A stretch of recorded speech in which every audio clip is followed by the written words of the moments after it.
donner au président de la République une victoire jamais obtenue dans la ville de Thiès et dans le département de Thiès. Mangi nuyu, Monsieur le Président du Conseil économique, social et environnemental, Monsieur Idrissa Seck. waaye nag aussi ñuy présenter Yal ndax keroog ci samedi am nañ ci accident bu yóbbu presque 10 bakkan te ca Jandeer la woon am njabootu sunu militante Adja Mame Sey Gueye nga xam ne militante bu proche bu président Macky Sall dem ci yàlla maanaam juróomi nit ci njabootam wàññeeku nañ ci ñu ngi teg njaal moomu ci loxo sunu ministre sunu camarade Ibrahima Ndoye de Jandeer mu jottali ko njaboot gi yëpp mbokki Thiès ku ñëw Thiès xam ne Thiès c'est la ville des luttes sociales, c'est la lutte des grands syndicalistes. kon bu ñu ñëwee ba fii dinañ wax ak suñu mbokk enseignants yi wax leen ne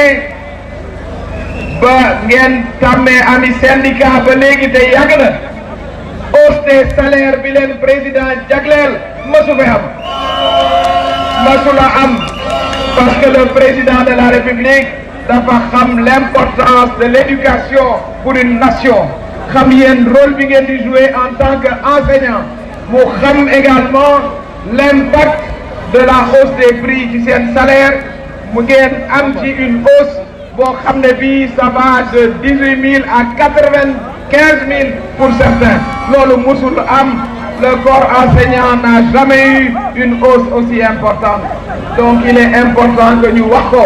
te commencé woon na ko ci 2013 avec la baisse des impôts mu ñëw tollantiwaat ko parce que président comprend qu'il faut qu'il appuie ce secteur important qu'est l'éducation te éducation pour mu dox foog enseignants yi aussi seen condition amélioré wu kon loolu it muy lu ngeen xam lu ñu war a fàttali askan bi ci suba ba tey bi ñu duggee ci région de Thiès jóge Tivaouane ziyaare ci ca Ndiassane sakku fa ñaan dal di continuer département de Kébémer dem Daaru Mufti foofu ñu ñaanal ñu fu ñu jaar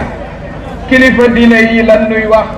mooy ne leen président ñu ngi rafetlu liggéey bi mu def ci këru diine yi infrastructure yi mu def ci ville religieuse yi ñooñu nag bu ñuy wax diine ñooñu nag aussi seen kàddu am na ci ñun solo lool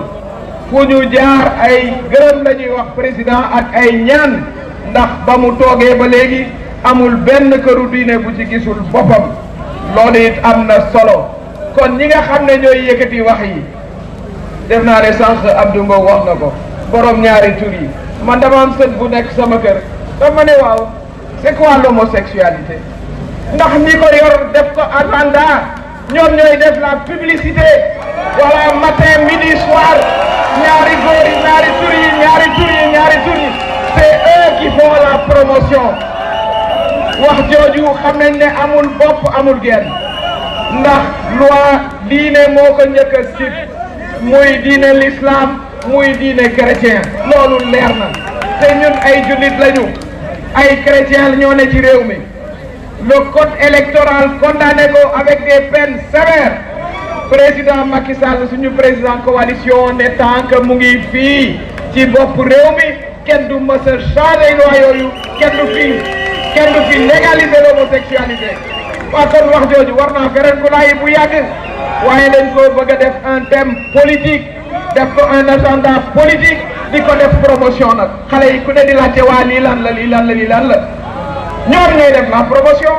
sur un sujet qui n'a aucune raison d'être amul